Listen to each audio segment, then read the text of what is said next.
विधानसभेच्या अर्थसंकल्पीय अधिवेशनामध्ये थोडीफार जुजबी चर्चा झाली, पण शेतकऱ्याच्या पदरामध्ये काहीच पडलं नाही. राजा उदार झाला आणि हातात भोपळा दिला अशी अवस्था शेतकऱ्याची झाली.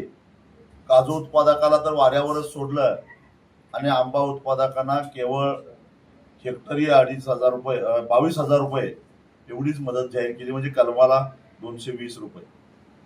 ही चेष्टा आहे शेतकऱ्यांची. वास्तविक पाहता 50 वर्षामध्ये पहिल्यांदा कोकणातला शेतकरी सरकारकडे काहीतरी मागतोय.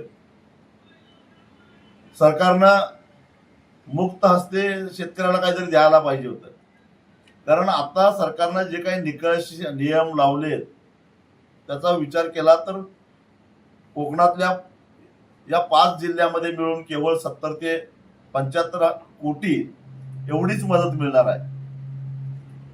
बघता बघता सरकारनं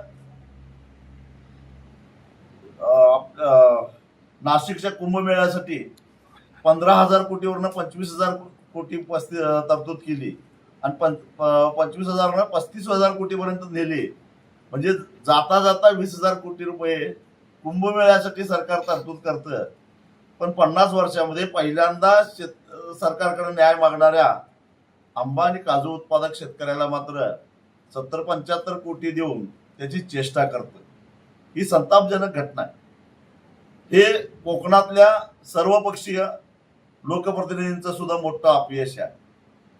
आणि त्यामुळं आम्ही येत्या 15 मेला गिरगाव चौपाटी ते मुख्यमंत्र्यांचं वर्षा बंगला हा मोर्चा आयोजित केला आहे कोकणवासियांचा. मुंबई स्थित कोकणवासी असतील किंवा सिंधुदुर्ग, रत्नागिरी, रायगड, ठाणे, पालघर या जिल्ह्यातले आंबा आणि काजू उत्पादक शेतकरी असतील, त्या साऱ्यांना घेऊन आम्ही वर्षावर धडकणार आहोत आणि मुख्यमंत्र्यांना जाब विचारणार आहोत. कोकणच्या शेतकऱ्याला तुम्ही समजताय काय, गृहीत धरताय काय, आणि आम्हाला जर काय न्याय मिळाला नाही तर परिणाम चांगले होणार नाहीत हा इशारा देण्यासाठी म्हणून हा मोर्चा वर्षा बंगल्यावर जाणार आहे.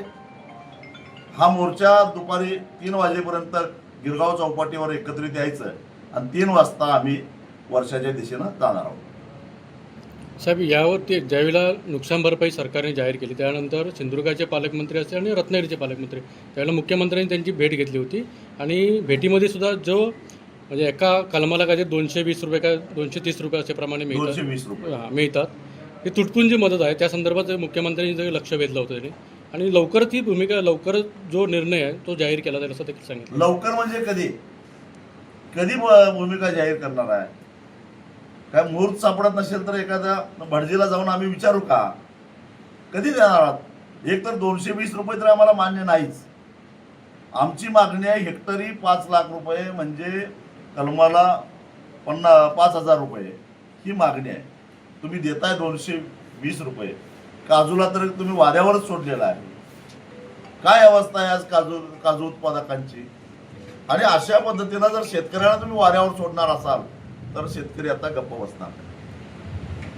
तुम्ही या आंदोलनासाठी उद्धव ठाकरे असतील किंवा राज ठाकरे यांची भेटी घेतली आहे, त्यामुळे आंदोलनाची दिशा व्यापक होणार का?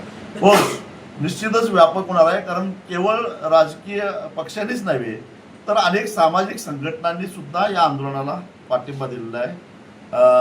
जन आंदोलनाच्या जी कमिटी आहे त्या त्यांनी पाठिंबा दिला आहे.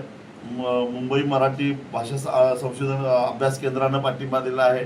अशा अनेक सामाजिक संघटना आहेत. मुंबई स्थित जेवढे पण कोकणवासी आहेत त्या सगळ्यांनी पाठिंबा दिला आहे. आमच्या बैठका चालू आहेत.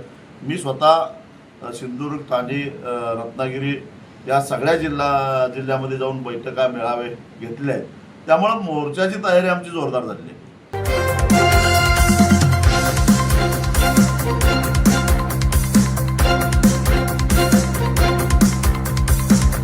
समाज साधना न्यूज, समाजहितासाठी सदैव अग्रेसर.